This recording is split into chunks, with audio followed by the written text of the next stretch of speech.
She's a strategic advisor in President Donald Trump's West Wing. He's a lobbyist who moonlights as the head of the American Conservative Union, which hosts the annual Conservative Political Action Conference, a key gathering for Trump supporters.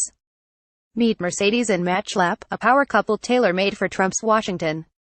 Story continued below. The two began their careers in the bastion of the establishment GOP, President George W.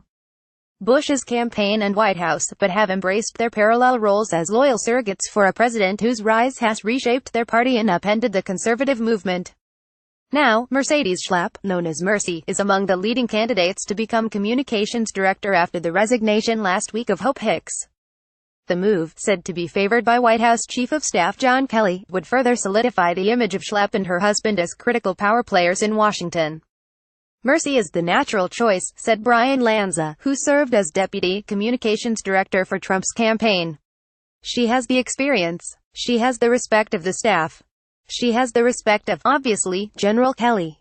And from the position that she can execute, I think there's very few people in New York or D.C. that can execute with this president as effectively as Mercy. By signing up, you agree to receive email newsletters or alerts from Politico. You can unsubscribe at any time. Other internal candidates under consideration include Treasury spokesman Tony Sagan, Press Secretary Sarah Huckabee Sanders, who could take on a dual role, as her predecessor, Sean Spicer, did.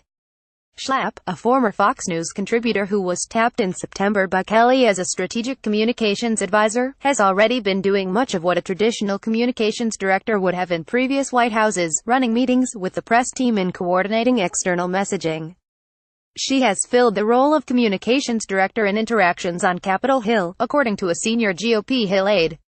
While not in Trump's inner circle of advisors, Schlapp is also well liked by the president, in part because her husband is so often on television defending him.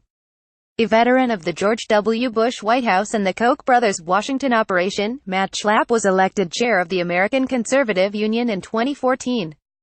The group had already served as something of a testing ground for Trump, who appeared at the conference in 2011 and 2014. Schlapp has become one of Trump's more vocal defenders on cable television, a known way to the president's heart. Matt has successfully been representative of the conservative movement and been able to defend Trump without looking like a sycophant, as many others who have attempted the same have failed, said Rick Tyler, a former communications director for GOP Texas Sen. Ted Cruz's presidential campaign. In an interview, Schlapp explained his relationship with Trump as an effort to be a conservative resource for him.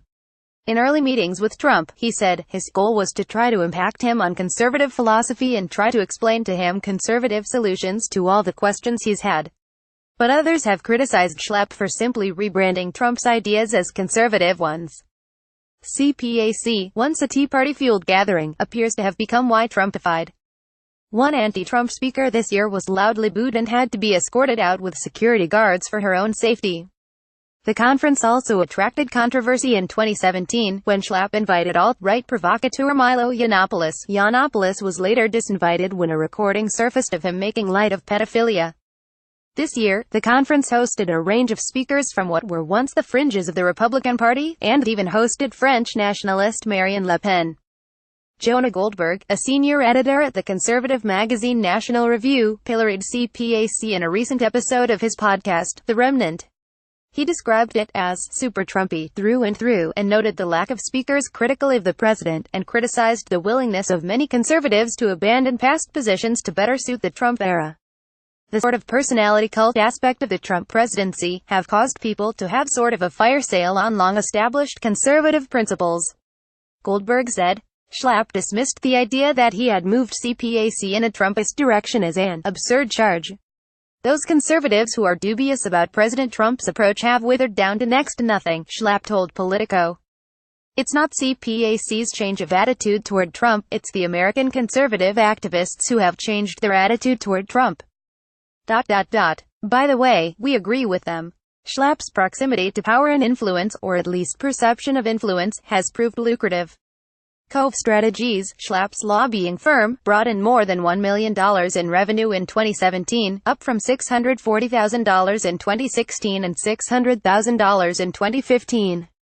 He has professionalized the conservative movement to be the backbone of the Republican president in power. Lanza said, I think he would have been equally successful if it were President Jeb or President Cruz. He knows how to move his organization to maximize his influence.